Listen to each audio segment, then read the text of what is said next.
Hi everybody, welcome to Big Fat, not even gonna, no cut, just going on. Welcome to BigFoot KnitCast. I am Sheila, and I'm bound to mess up some words. You can laugh at me, you can laugh with me, I really don't care. Something about the camera just makes me trip and stumble over my words. So I am the host of BigFoot KnitCast podcast, which I started, I don't remember, maybe 3 years ago. It was about 6 or 9 months before I started dying, and it just, as I started dying, that took up more and more of my time. So I haven't been as regular with the podcast as I would like. It seems like I'm always trading off one thing or the other. And if you've watched my podcast before, then you know that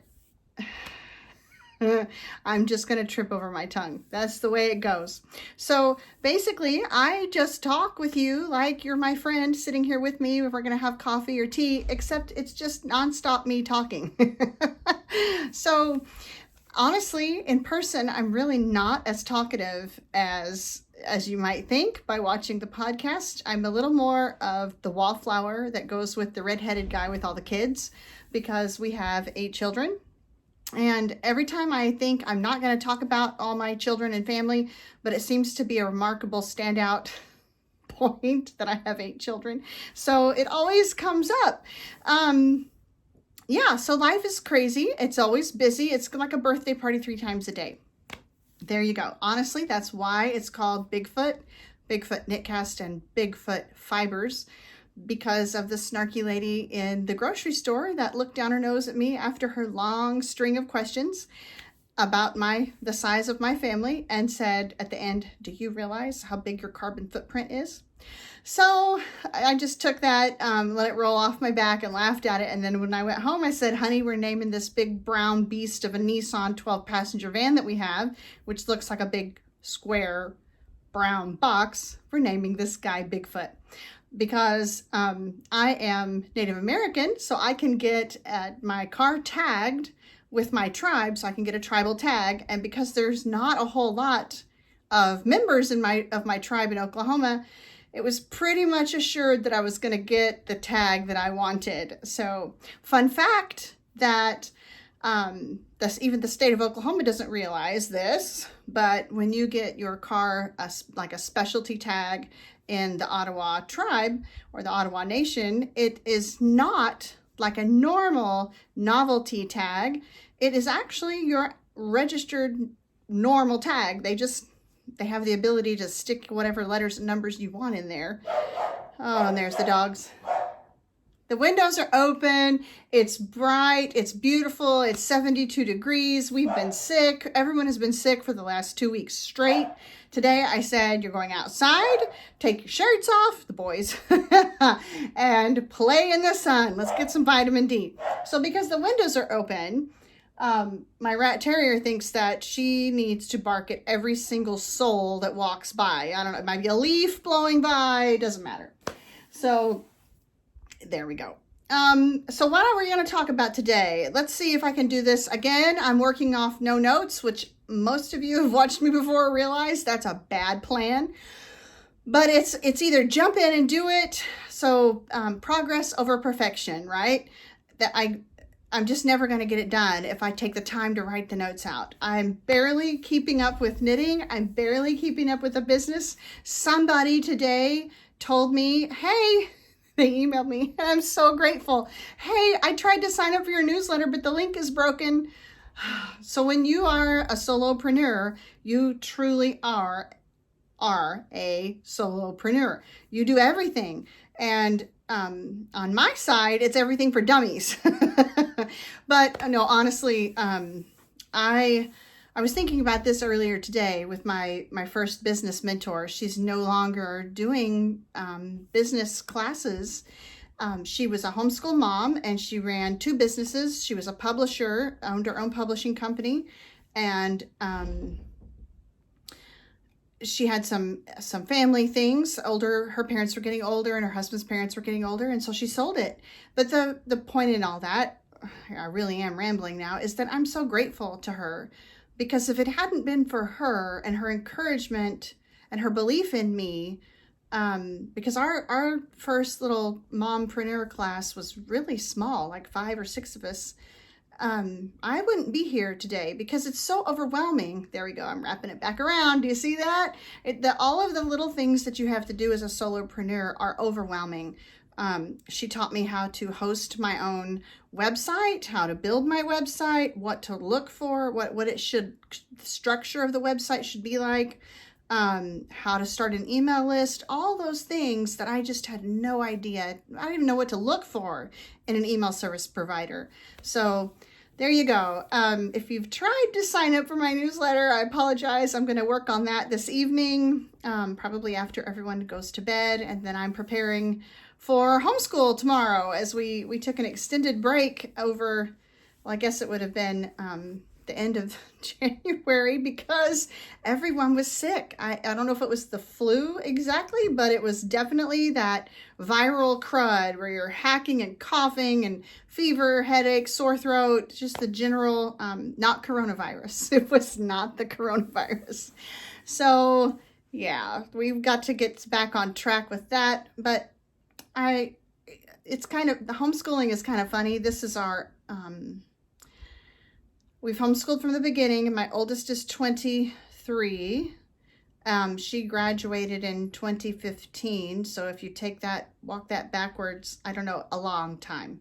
It's just been a long time. So my poor children, they don't get snow days. They don't really get sick days if they're just, kind of mildly sick enough to stay home from school maybe. But, really honestly, they get bored enough. They're like, can I do math? But this last 2 weeks, no, there was not much of anything going on. They were sick enough that they really didn't even want to watch TV. That was, no one felt good at our house. So, okay, back, here we go. Let's get a ship right back on where we need to be. Going to talk about some whips that I have going on. For some reason, this January, I've had cast-on-itis like crazy. I just wanted to cast on all the things, and I'm not even going to show you everything. I'll save that for the next time. And last time I said I wanted to do 2 podcasts a month at least, and here it is a whole month later at least, and well, here we go. Life's going to happen, and that's just the way it is when you're a busy mom of 8. I have 2 grandbabies. I have to talk about those little guys, and that life just keeps you busy. So we're going to talk about whips. We're going to talk about some FOs. Can you believe it? I actually got a couple things done. You're going to laugh with me about one FO because I'm going to have to rip that one out a little bit, even the bind off. Yep, it's coming out. And then I want to share with you about contests and the current things I have going on in the shop, which I'm looking over here because, of course, I have them all stacked up. This is my list. They're stacked up in a list. And then we'll get the heck out of Dodge. I have spent 8 minutes, it looks like, and I'm just flapping my gums.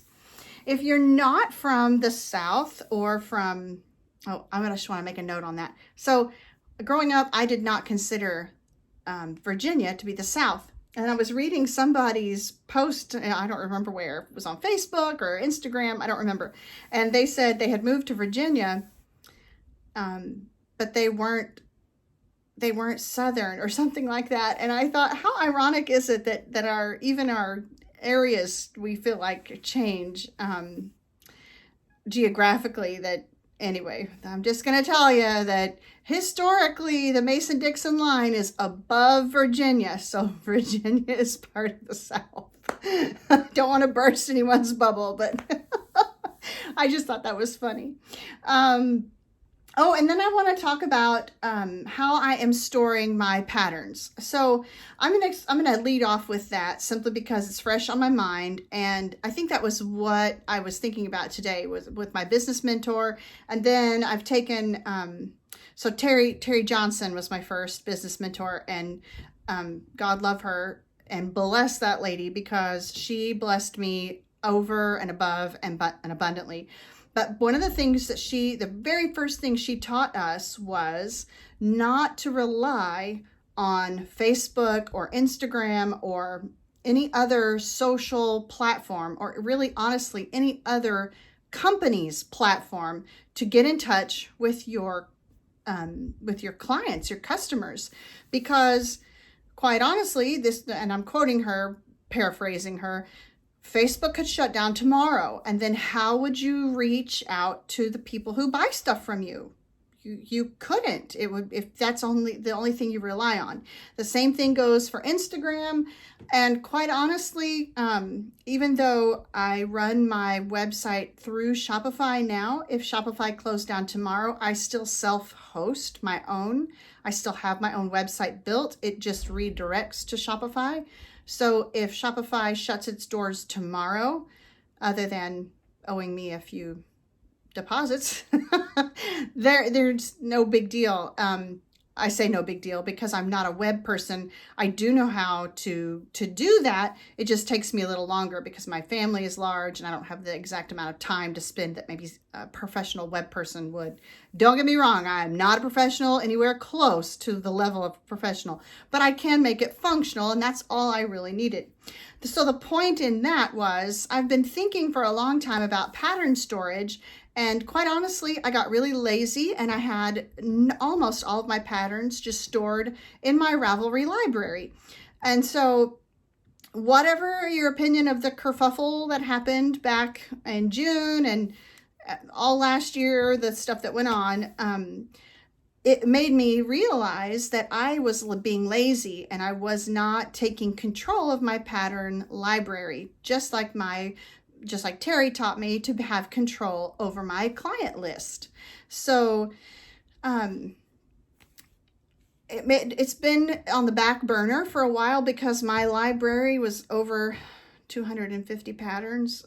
I don't know, it was like 265 patterns or something like that, which I'm sure people out there have larger libraries than that. It was just overwhelming to me to figure out how I was going to get that all stored.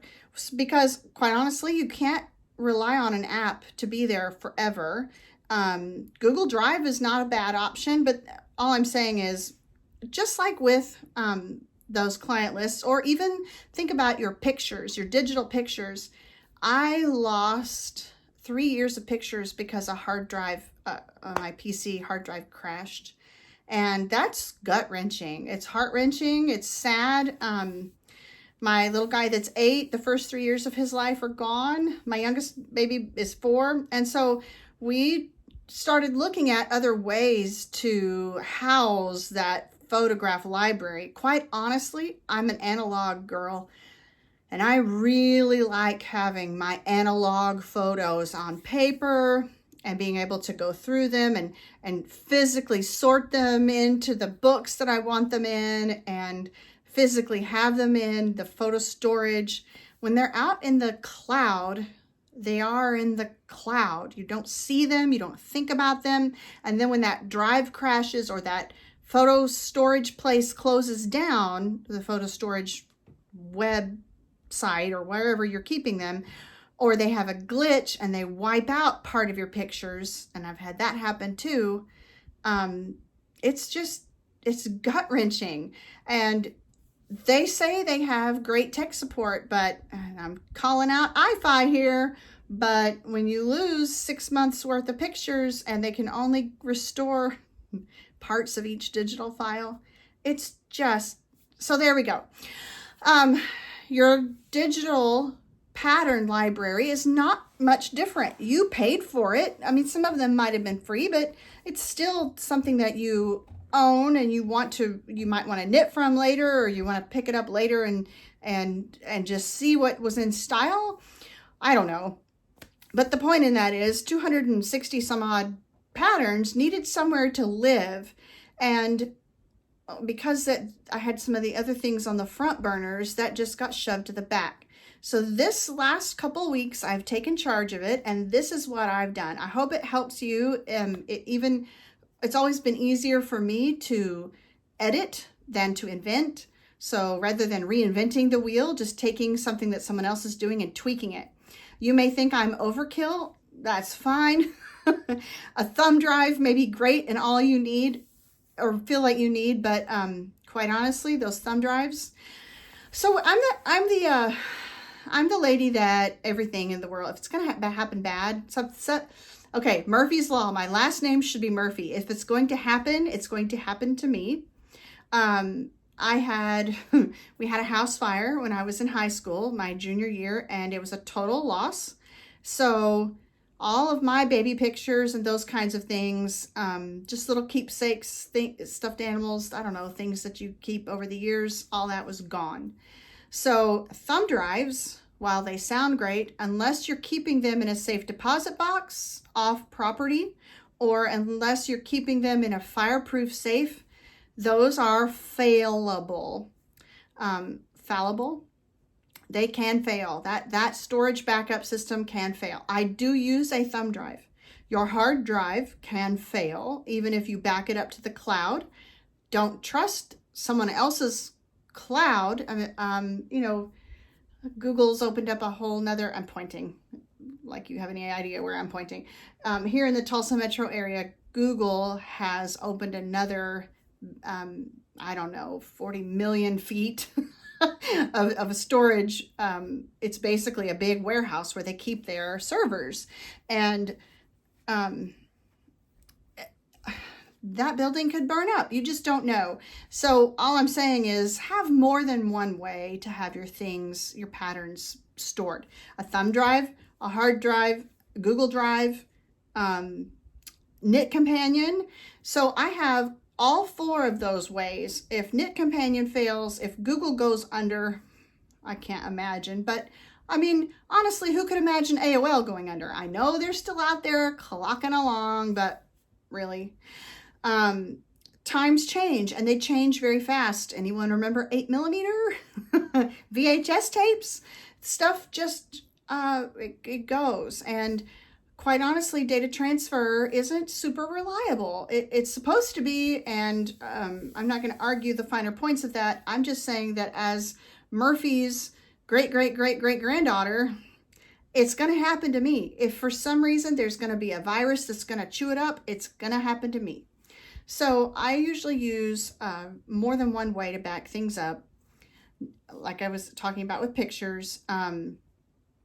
So if you've got any other ways other than what I mentioned, thumb drive, Google Drive, your hard drive, Knit Companion, any other apps or things like that, please let me know.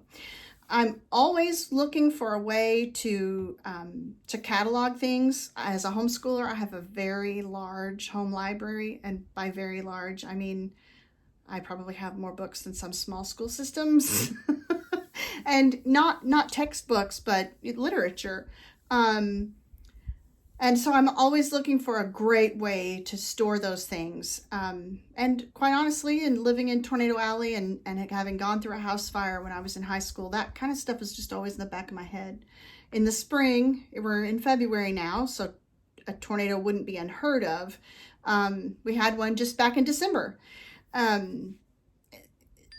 Those kinds of things are always kind of in the back of my head. What's going to happen? Where's your stuff? How are you going to recoup that loss if a tornado sucks the roof off and sucks out half of your books that you've been collecting for the past 20 years? Our patterns are not much different. So, okay, enough lecturing. If you've got great ideas on how you store them, I would love to hear it. Please comment below, because I do not ever pretend that I have the best ideas or the most knowledge on any specific subject, and I'm always looking for a better way to do things. Since we're talking about patterns, I'm going to show you what's in this little box. This is, of course, one of the ways I didn't mention was to print them off and put them in books, or binders. But we know that that's not always great, right? Because, you know, physical things can burn up, go away in a flood, whatever. Pardon me. So I usually, when I go to shows, I take patterns with me, because people like to see, an item, a sample, and a pattern worked up. So here, I just recently added these to my website because for some reason I just always tuck them away and keep them for shows, but why? Pardon me, why not have them on the website? So these are printed by, It's a professional pattern, Deep South Fibers. They're actually a publisher, and quite a lot of designers have signed up with them. I don't know what the designer's contract looks like between the designer and Deep South, but I do know that it's all on the up and up. And they are professionally printed, and it's really high quality paper. So here is Veronica? I don't know. And this is by Very Shannon. So it's heavy. It's heavier than cardstock, and you get really nice, it's a little booklet. And for those of you that want a Ravelry download code, a lot of them have a download code on the back.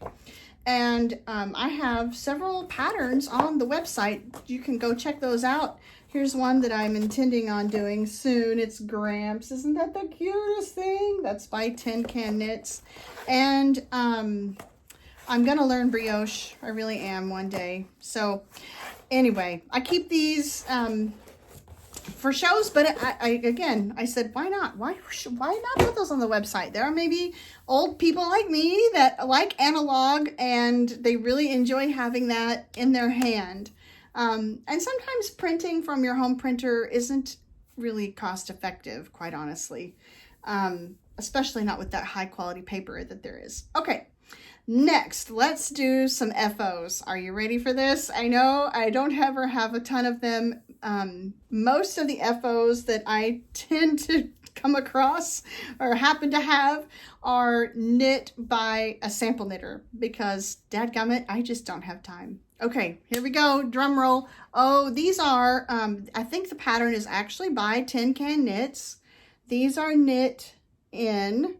I'm going to slide this on. These are knit in, of course, my yarn, and it is Super Silky Sheep, which is a blend. I believe it's 75-25 merino and silk, and I held it double with mohair and silk. So that is Silky Kid lace. These are a gift knit, and I cannot wait to give those to her. The recipient is going to love them. My watch is in the way here, so pop that down there, and there we go. Her hands are tiny, so I don't want to stretch them out. I may have to block them again for her, but in her work, she likes to keep warm hands, so her hands get cold, and so she needs some of these. Aren't they just great? The color is called Peony, and so I don't know how much it took. I didn't even weigh them. I should have weighed them to tell you how much they took, but I basically used the very basic mitten pattern by Tin Can Knits, and then I just altered them to be, I did 10 rows of ribbing at the top and 10 rows of ribbing at the thumb and 10 rows of ribbing at the bottom. So basically I just altered them to not be mittens. Okay, another FO. This one's funny. Here we go. You can laugh. Yeah, I have been working on my son's fingerless mitts since last November. Not a few months ago November, but a year ago November. And I finally got them done.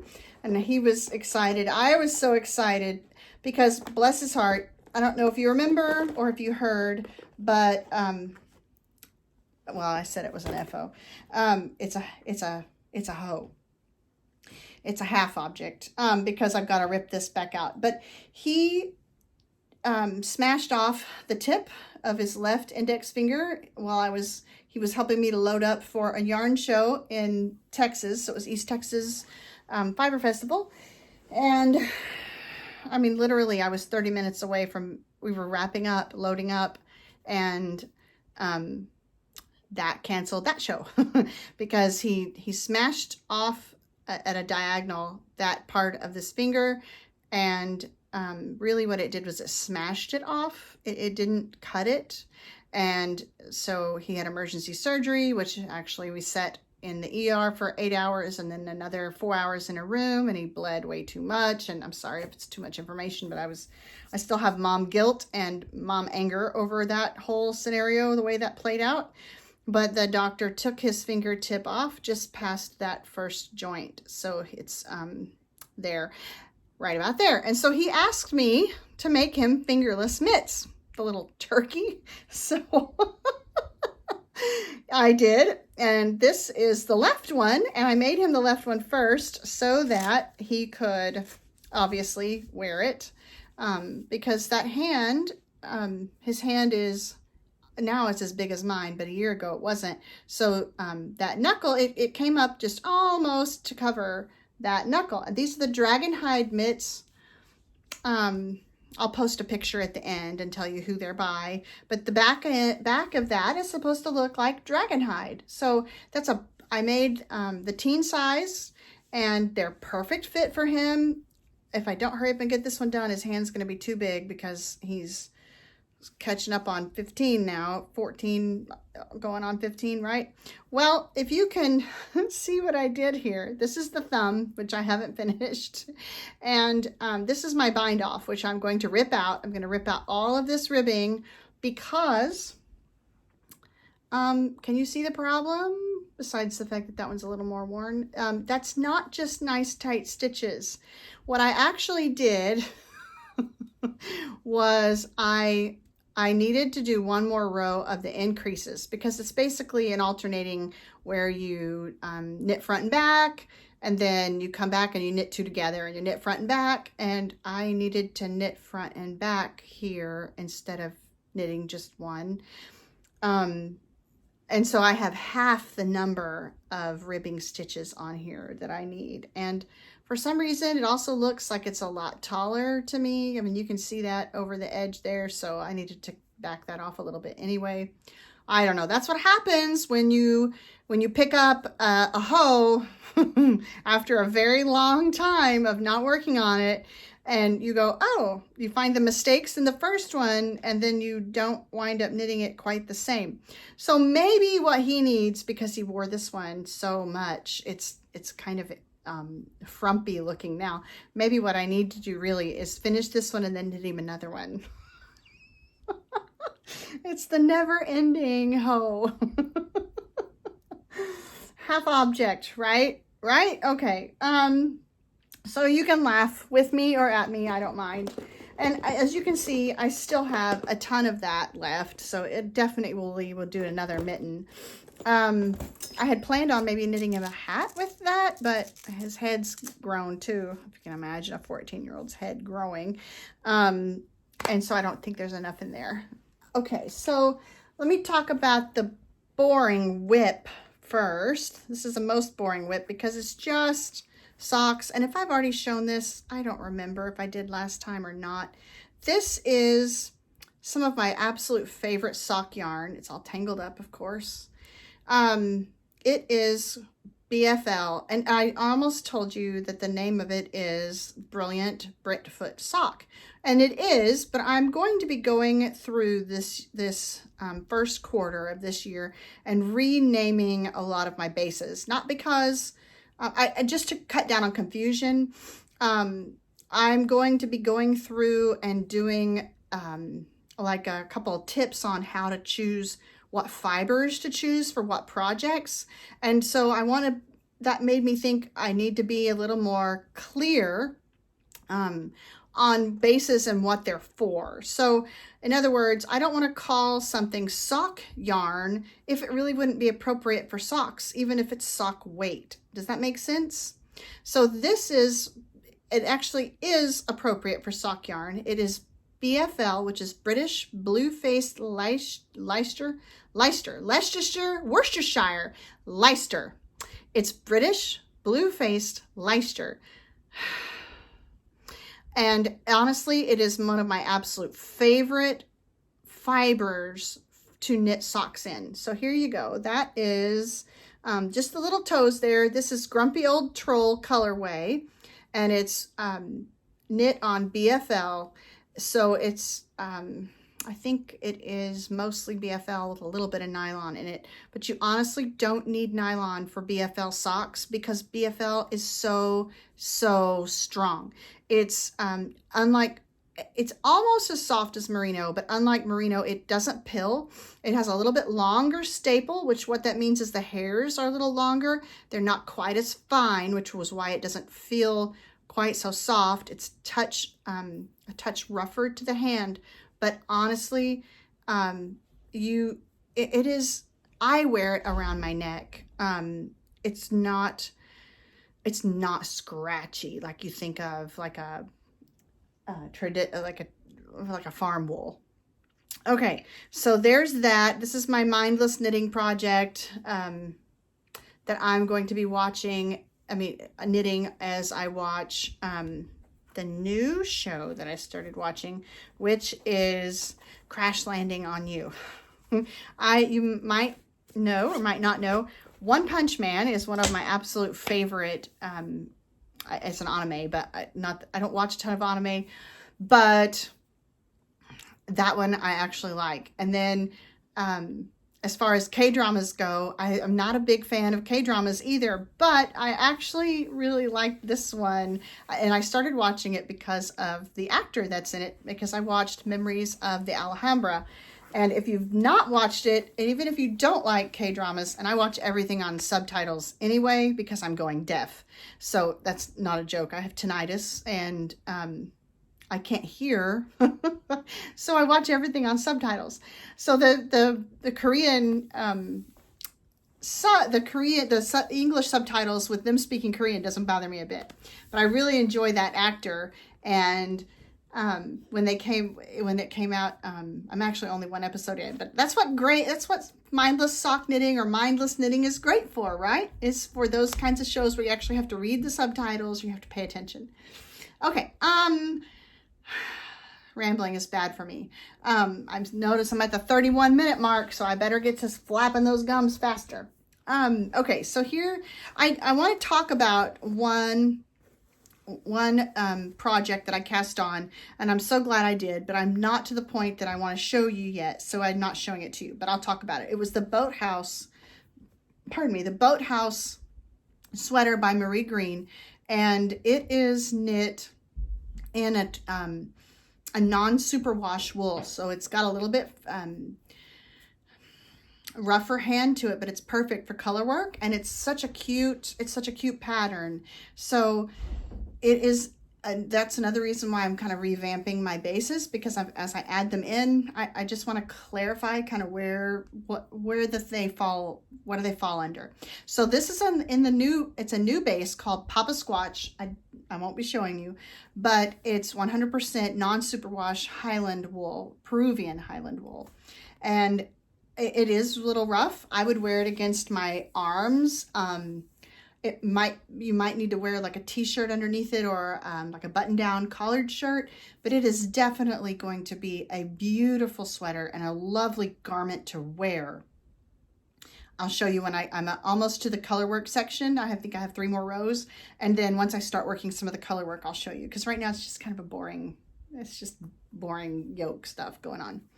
And I also cast on this in January. I cast on the Ranunculus sweater, and that is by I have my thing here. It is by Midori Hirose, and she's a Japanese designer living in Germany, if I remember right.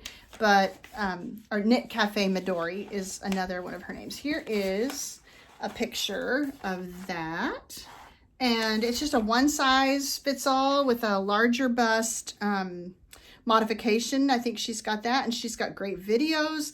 So this has been honestly an extremely fun knit. I cast on 4 different times, partly because if you've listened to me in the past, you know I'm a loose woman. I say that all the time. I can say that because I have 8 children. I think I'm funny. I'm really not, I know, but I hope that made you giggle. So my stitches are very loose. I'm just a loose knitter. I have freakishly tight cast-ons, although that has improved over the years, and I have to knit on steel. It's got to be super slick, like Signature Needle Arts. They have to be really, really pointy tips. Like the Haya Sharps or the Lace Chaigus. If they're not super pointy or super slick, then my stitches just get bigger and bigger and bigger. So I always say that if you've not cast on 3 times, are you really even knitting? And that's probably because that's just the way it goes for me. This is also knit in the same, once I finished those mittens, I picked it up and started knitting the ranunculus sweater. So it's the same colorway. It's peony. It's tied up here with, we're wrapped around a few things. So I may fast forward that so I can get this over here where you can actually see it. I don't know. It's like the balls dance around in the bag or something, and they just like make fun of you and tangle. And mohair, I don't find it to be as fiddly as a lot of people do, but it does. I don't know how it gets wrapped around itself and other things. Okay, here we go. So these are being knit on Chai-Goos. I think they're a size 10 because I just went for it, even though I knew it might come out a little bit bigger than intended. I'm kind of busty, so I don't care. And being one size fits all, I figured that's probably a better idea for me anyway. So here is part of the yoke, and I'm knitting this in magic loop. But my Chai-Goo cords, I'm not really thrilled with for magic loop, but look at those stitches. Are those not freaking gorgeous? I'm telling you, I am in love with this. It is so fun. I haven't had so much fun knitting in I don't know when. So here's my little extra loop, and I am kind of fighting with this cord a little bit, but I really enjoy magic loop. It makes sense in my head. I know some of you hate it, and I have girlfriends that are like, oh, you're making me nervous with the magic loop. It doesn't bother me. I wish that I had a pair of Signature Needle Arts needles size 10, but I don't because I love their cord. But quite honestly, I have a size 6 Signature Needle Arts, and they're just not pointy enough. It's like past a 5, they just stop being, that stiletto tip just isn't very stiletto anymore. So I went back with the Chai-Goos, but again, I don't love the cord for the magic loop, but you know, that's just, you can't have it all, right? I won't sing for you, but you can't always get what you want. Okay, I'm a bad singer. My daughter, I have a few that really, they think they can't sing, some of them, but they can, and I did not give them that talent. Okay, so thrilled with ranunculus. And so ranunculus got me started on, well, I guess it was the mitts. Actually, they got me started on really liking holding yarn double. So I have a swatch library. I don't know, here's part of it right here. This is part of my swatch library. I swatch, you should swatch. Swatching is not a bad thing. It's not a curse word, I promise. It tells you so much about yourself, okay? So when I'm at a show, a lot of the time I will just sit and swatch something, and I've had people say, hey, can I knit with that? Absolutely. So here's a swatch. I may have shown that before, but you can kind of see how there's a little bit of different tension right there. Can you see that? There you go. That is from someone who walked up and wanted she knit a row or part of a row there, and her tension was just different than mine. That I keep that because I show it to people to show them that your tension in one little row makes such a difference from, you know, person to person. So I think it's just a great object lesson. So this was what I started with, that Silky Sheep and the Silky Kid lace in the peony colorway held together. I made the mitts. I started with the ranunculus, and then I went, whew, what else? I started kind of working on a lace pattern, kind of designing some lace, and then I got busy and set it down. And oh, here's what the top of the socks are going to look like. See, I told you, squirrel. I didn't mean to pull that little swatch out. So that'll be the top of those socks. The toes, heels, and cuffs will be in that green, and then those will be speckled. Okay, so swatching. I saw someone post about the Love Note sweater, and quite honestly, I'm in love with the Love Note sweater. And I had it in my head what I wanted, so I dyed it up. It's dyed up on this purple, And the idea of painting with mohair just intrigued me a ton. And so I started dyeing up a lot of mohair and singles. This is 100% merino singles, and I love it. Like Mr. Darcy, love it. It's I don't have words for how squishy and amazing this stuff is. So I decided, hey, let's see what this is going to look like.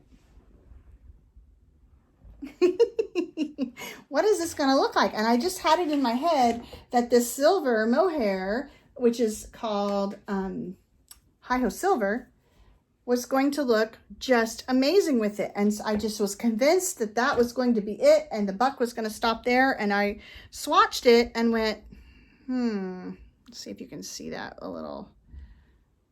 That's on a 10. That's a Chai Gu 10. There we go. And that's, I believe that's what the Love Note sweater is on. Now I'm going to have to look.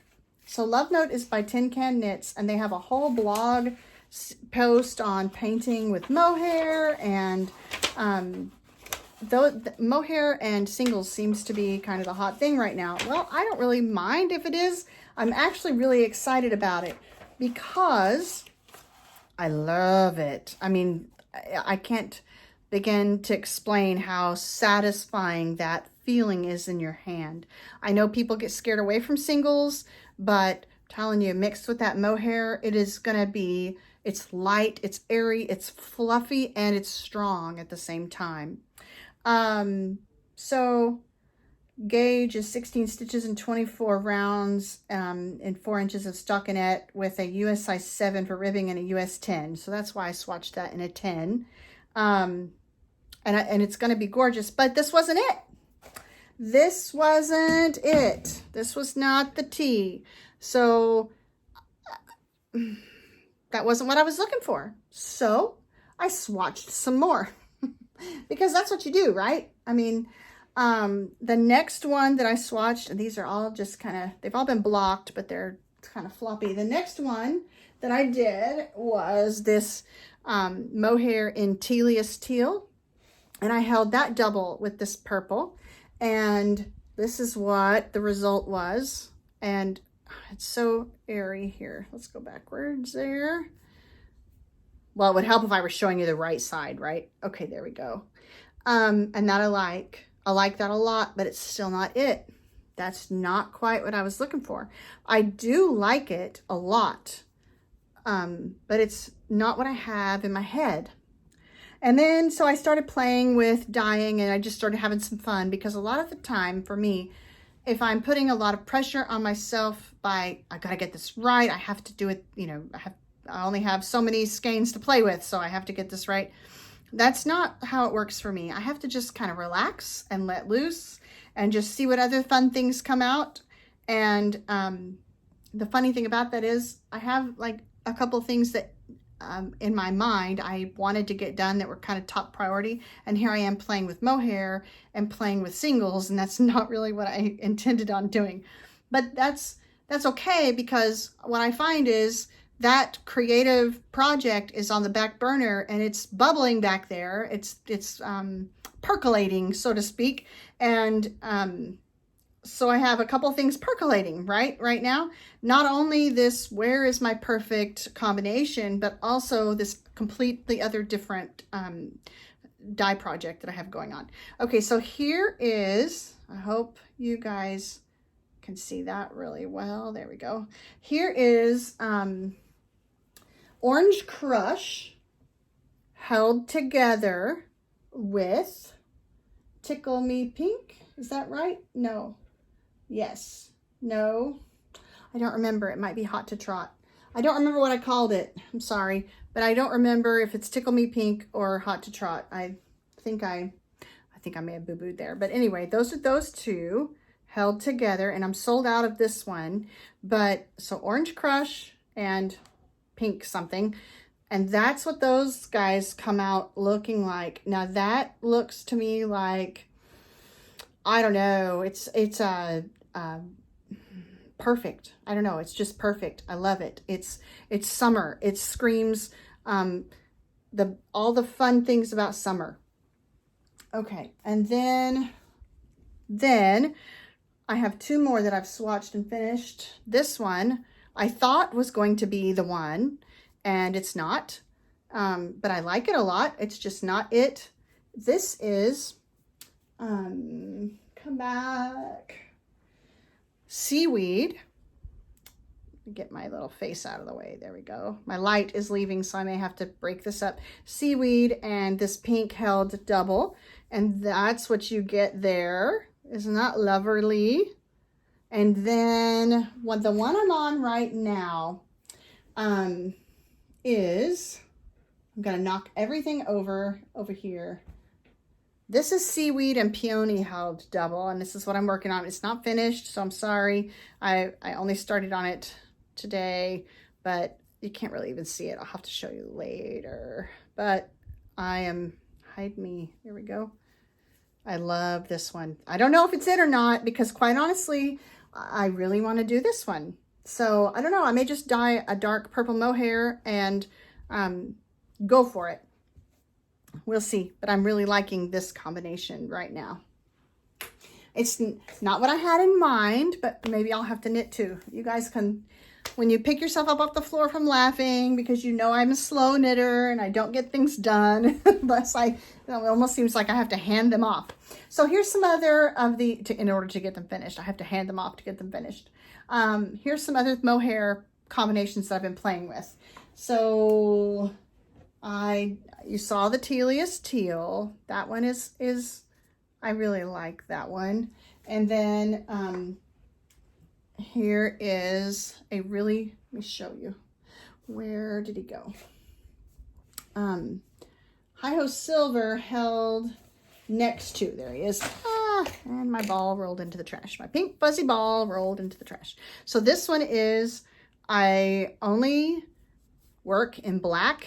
No, I think I shortened. I think I actually, I said shortened. I think I actually did that a little differently, and this was actually charcoal. So it didn't quite come out as dark as I only work in black or very, very dark gray. So this little guy's charcoal. This is Hi-Ho Silver, and you can see that, hide me, there we go. It's bluing out because I'm losing my light. Hang on one second. I'm going to open those blinds and see if that helped a little bit. There. Let's try that now. There we go. No, it's still doing it. Okay. Well, you can see that the depth of shade value is darker on this one than on this one. So charcoal, and then Hi-Ho Silver, and then I did Rust Ease in both the singles and in the mohair. And I'm going to do some swatching of those guys. Maybe the charcoal with the Rusties, or even maybe the Orange Crush with the Rusties, or I don't know. The possibilities are kind of endless, aren't they? And then this is Peony and Peony on the super squishy singles, and that's fingering. So you wouldn't want to make socks out of singles, but they make gorgeous garments and shawls. So who knows? I mean, maybe I hold Peony with teal, maybe I hold Peony with silver, or where did it go? I don't know. I mean, this is singles, but maybe this is it. I don't know. It's fun to play with though. The other thing that I have fun playing with are minis. So I'm already into the 50-minute mark, so I'm rushing. I'm sorry. Right now, what I try to do with minis is I try to have some different flavors of the month, or different flavors for each month. And February, of course, lends itself to all kinds of flavors. These are macarons. So, you know, the French, not macaroons, but those have coconut all over them, but macarons, not the French president, Macron, but the cookie with the filling in the middle, macaron. Okay, my French pronunciation is so perfect. But we have a great bakery in town called Antoinette Bakery, and they have usually 20 flavors at a time of the different macarons. So I went and got those, and I dyed up some colors and to match, and then we got to eat them after I took pictures. So there we go. There's lemon and strawberry and mango, and I forgot. I've forgotten. Well, okay, so the lavender guy, the lavender looking guy, I forgot too. So there you go. Mini sets are such a fun thing for me. And then also I just wanted you to know in the shop, so, okay, let me back up. This is for February. Also, there will be cherry cordial minis and probably some sweetheart minis coming out. I'm going to dye those, the sweetheart minis, up this week, and the cherry cordials, and get those in the shop. So be watching for that. The cherry cordials you've seen before, but the sweethearts have been probably 3 years ago, so I don't know if anyone remembers those, but I'm excited about them.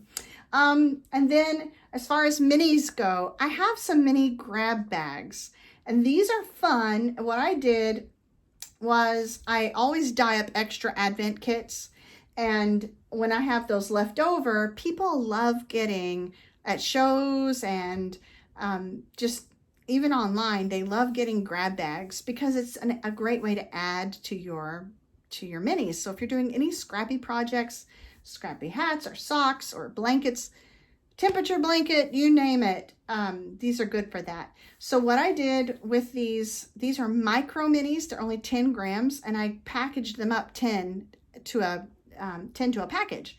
And so you get 100 grams of yarn, but you get 10 different colors. So that's very fun. Instead of the 20 gram minis that you get with the mini sets, then you can get these, and these are all just, I've got 4 different ones here. So I think I have 15 of these in the shop, but they're all different. I'm going to show them to you that way. How fun is that, right? So they're packaged up 10 to a package, and you get just the different colors in there. So, ta-da! I think they're extremely fun. Okay, and then the last but not least, let me see if I can get this one, is as I'm playing around, I always have some one-of-a-kinds, which basically mean I'm playing around and maybe it doesn't go the way I think it's going to go, or maybe I have a surprising color combination, or I just wanted to get wild and throw dye in the dye pot. You just never know. These, I'm very surprised that they came out this way, and they're just called one of a kind, but I probably will work some more. You can see some speckles in there. I probably will work some more on this colorway because I really do like that. If you can tell, I kind of like golds and yellows and browns, and yeah, so there are 4 of these right now in the shop. They're one of a kinds. They'll never be able to dye these exactly like this again, because once I stop enjoying, no, that's not what I mean. Once I notice that it's not going where I want it to go, I stop writing things down and just start tossing stuff in, which is fine because it came out much better than I figured. And when it dried, I was like, I really like that. As you can tell, I kind of like this color. And then something else popped into my head. If you like these colors, I also have a set kitted up for the Tahlequah wrap. This is not the Tahlequah wrap. This is the alley shawl. This is the alley shawl, and I can't remember who designed it. Woodhouse Knits maybe, but I'll put that up at the end. And then when Andrea, I'm great with names. Sorry, Andrea. She designed the Tahlequah wrap. She lives not very far from where I'm at. And anyway, it was kind of a collaboration, a loose collaboration with Loops that I don't think we really realized we were collaborating, but anyway, it came out great, and we used these colors but added in one more color. So right here is in the navy, this blue, and then what you see in between is rose gold, and then maple. And then this is maple and in the navy, and then rose gold and maple. So it's, the alley shawl is gorgeous, but if you like slipped stitches and you like mosaic, then you will really enjoy the Tahlequah wrap. And I have to plug my fellow Okie indie designer. So what we did was we added in peony. So there's the rose gold and peony, maple, and in the navy, and those 4 skeins make the Tahlequah wrap, and it is gorgeous. I have it posted on my Instagram. I have it posted on my Facebook. So if you want to see a picture of it, I'll post one at the end here, and you can go and check that out. So I will be fixing the newsletter and realize that I try to have at least one yarn giveaway a month because it's fun. And not everyone can afford everything all the time. So it's fun and meaningful to me to be able to give some of me away. So that sounded really kind of weird, but that's not how I meant it. I hope you understood that telepathically, that you can grasp my meaning. I pour a lot of who I am. I pour a lot of who I am into my work. And so when you buy my yarn, you are buying a piece of my creativity. You don't have to like me. You don't have to particularly like anything about me, and that's perfectly fine. But we may be able to connect just based on colors. And I think that's important. We should focus on the things that connect us and the things that we have in common. I can find common ground with just about any person. And being a good Southern girl, if that's, Mama always said, if you don't have anything nice to say, you keep your mouth shut. And that's the rules, folks. So there you go. I have gone through all of my words, my allotment of words for today and tomorrow, and maybe even next week. It'll probably carry me into Tuesday night knit night. Yeah, there you go. That's me in a nutshell and everything I have out there. Oh, contests. I was talking about giveaways. I try to have a giveaway every month on Instagram and Facebook, and you can enter both. That's not a problem, and I hope to see you over there. I also have a small private Facebook group. Oh, that was what I was going to say. The reason I have a small private Facebook group is not to be exclusive. It is, it's not open to just everyone, so only the people who are in it can see, who's in it or whatever. But the reason that I have it is that even before Instagram was purchased by Facebook, it was pay to play. They changed the algorithm though, and you've heard things about the algorithm and people griping about it and the Facebook algorithm, but quite honestly, literally, when you are a business, it is pay to play.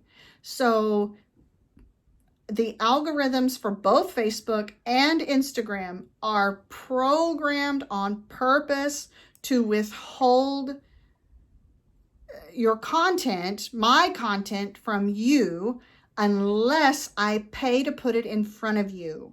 So they always want me to boost a post for $10, and it's not an ad.